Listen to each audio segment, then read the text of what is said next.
Hello everybody, good day to you all. Today I'm talking about Batman The Long Halloween Part 2.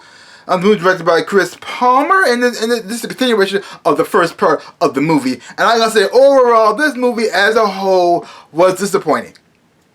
Yep, it was. So let's get into the good stuff. Let's start with the bad part. Bad part about this thing, the good part about this is that I did enjoy the animation and the character design. I really did enjoy that as well. I thought the voice acting did a great job. There were some interesting things in here with the twists and the turns in the story. I thought okay, very intriguing, kept my interest. And then that's pretty much it. So let's move on to the bad stuff. The bad part is, okay, first off, Batman is not the main star of this movie. Even though it's called Batman The Long Halloween, it's not what he focuses on Batman. Yeah, he's in it. He makes some appearances and stuff like that as well, but he's not the main star. This movie is pretty much like the origin story of Two-Face. Also, it gives you more in-depth story on Catwoman, Selena Kyle, and about who she come from, where she come from, and stuff as well too, who her family and stuff is, and it focuses on the whole crime family, the whole Falcone situation as well too.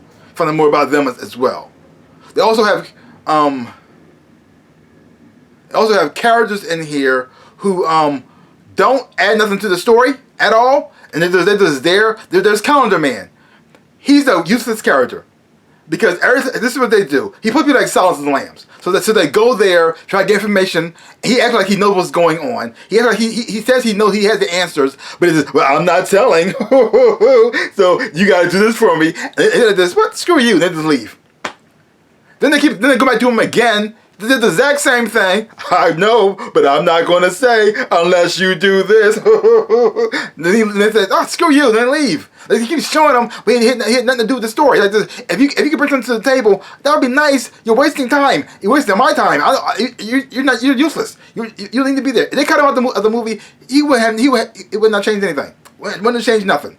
Also, the Joker's in here. Sort of. Barely. Why he's in this movie? I don't know.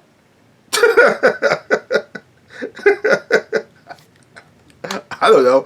It's probably the good part. Well, it's a little bit over the bad, but still, the Joker's in this movie. Then they just make him a henchman at the end, which is kind of weird for the Joker. But okay, sure. This makes matters even worse. Batman actually does solve the case. He actually found out who the holiday killer is. But what does he does? Nothing. He did nothing about it. Don't bring the person to justice. Don't stop them. Let them go get away with it. Which is like this. Oh, okay. Wow.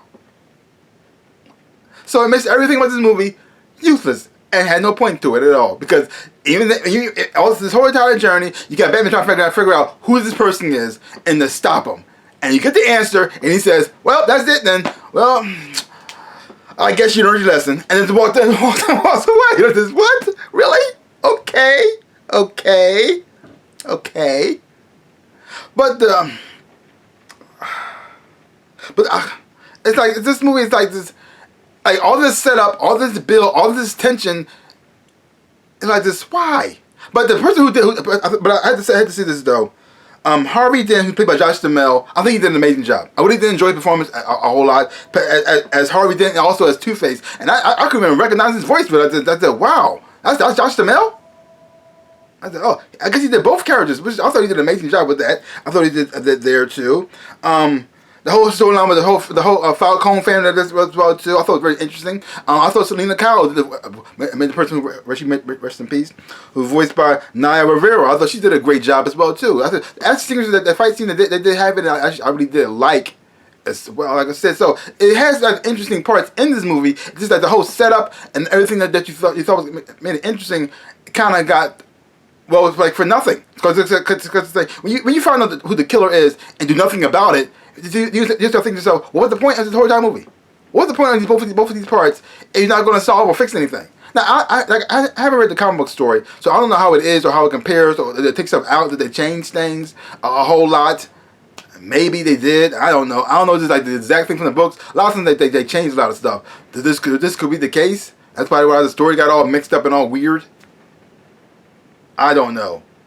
But overall, this movie, if I give this movie a grade, I'm going by both parts here. I'm gonna give it as a whole, both part 1 and part 2. I'm gonna give it a C. A C. A C minus. I'll give it a C minus. Because the first part I really did enjoy a lot. And it made me very interested to see how it's going to end up and wrap up in this one right here. And so it kind of disappointed me to this part here. So the first part kind of balances out a little bit, so I had to give it a C minus.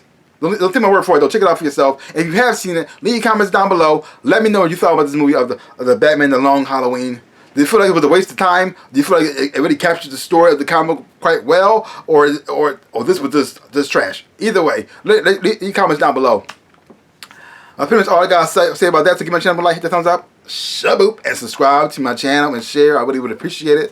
Also, links down below. Connect you on my social media. You want to follow me there, and to connect you to my shops where I sell merchandise.